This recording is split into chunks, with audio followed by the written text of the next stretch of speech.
Hi, my name is Nicole Fettig. I am a member of the National Child Abuse and Neglect Data Collection System, or NCANS, the technical team.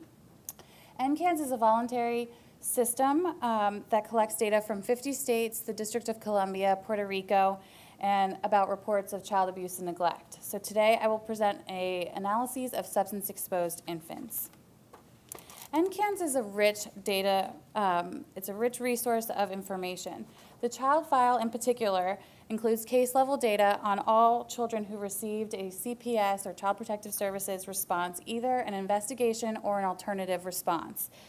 It includes this case-level data on the child's report, characteristics of the child and caregiver risk factors, services, and perpetrator level information.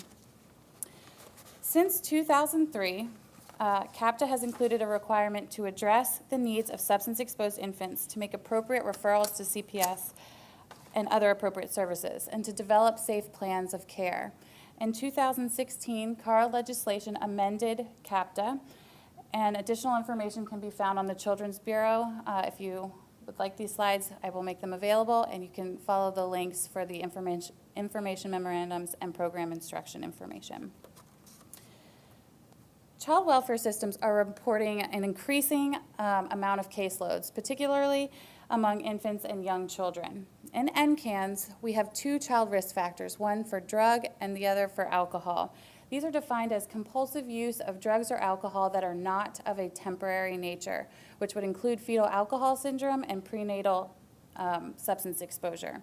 Here we see that the percentages are increasing from 2012 to 2016. One thing to highlight about these data is that not all states report these risk factors. In this analysis, we will examine the probability of maltreatment reoccurrence within a 24-month period in this sample of substance-exposed infants. So we defined maltreatment reoccurrence as a second substantiated or indicated maltreatment occurring within a 24-month period.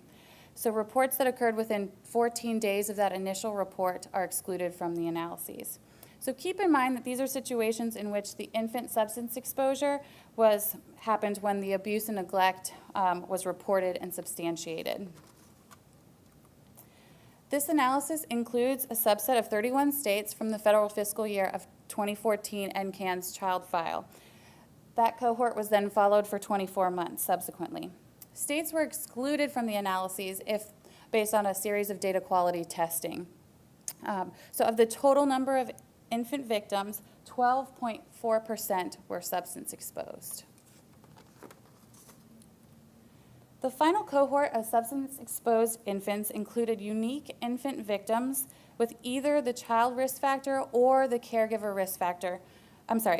Either the child risk factor of drug or alcohol abuse. And here you can see that primarily it was a child drug abuse risk factor associated with these children.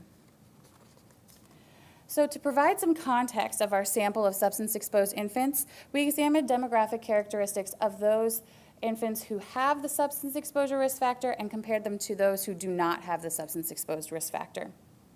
And as you can see, the distribution of sex is just about the same. There's 52% male and 48% female. The distribution of race is also about the same for the non-exposed infants and the substance-exposed infants. However, I'd like to point you to the Hispanic race category, where we see a much larger percentage in our substance-exposed infant group, with about a difference of 6%. So it's important to note that this is just looking at that 31 states and that this is not a nationally representative sample here. When we compare the age breakdown between the two groups, we see a much larger percentage of substance-exposed infants are less than 1 month. So 89% are less than 1 month of age compared to 44% in our non-exposed group.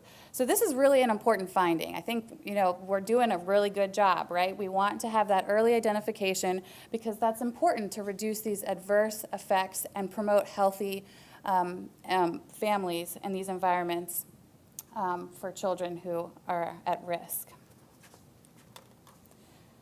Next, we examined the two groups, so those that were substance exposed and those who were non-substance exposed, to compare their percentage reoccurrence. 14.1% of unique infant victims without the substance risk factor experienced 24-month reoccurrence. And you can see here that there's a lot of variability across states, ranging from 4.7% to 24.8%. This has a lot to do with state policies and practices on how states investigate maltreatment allegations.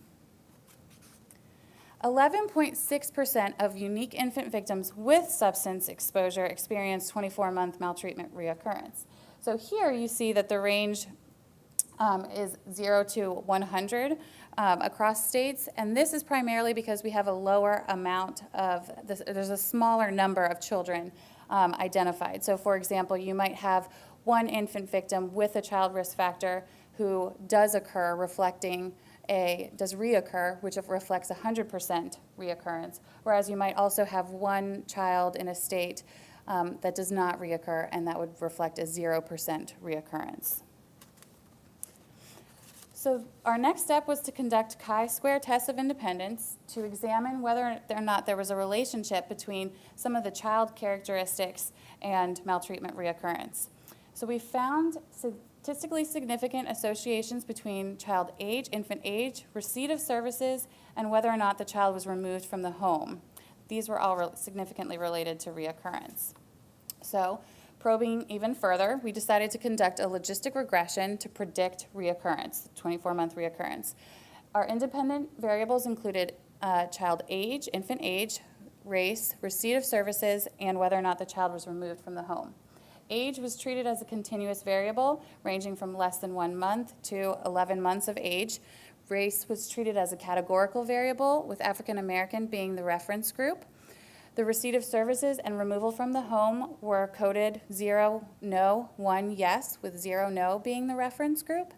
And we also were interested to see whether or not there would be any interactions between whether a child was removed from the home and if their age mattered in predicting reoccurrence, and whether or not the receipt of services and child age had anything to do with reoccurrence. So the results of our logistic regression predicting 24-month reoccurrence elucidated several significant predictors of reoccurrence, including child race, receipt of services, and removal from the home. Hispanic infants were 43% more likely to experience maltreatment reoccurrence compared to African American infants. White infants were 23% more likely to experience maltreatment reoccurrence compared to African American infants. Infants receiving services were 31% more likely to experience maltreatment reoccurrence, which is consistent with previous research.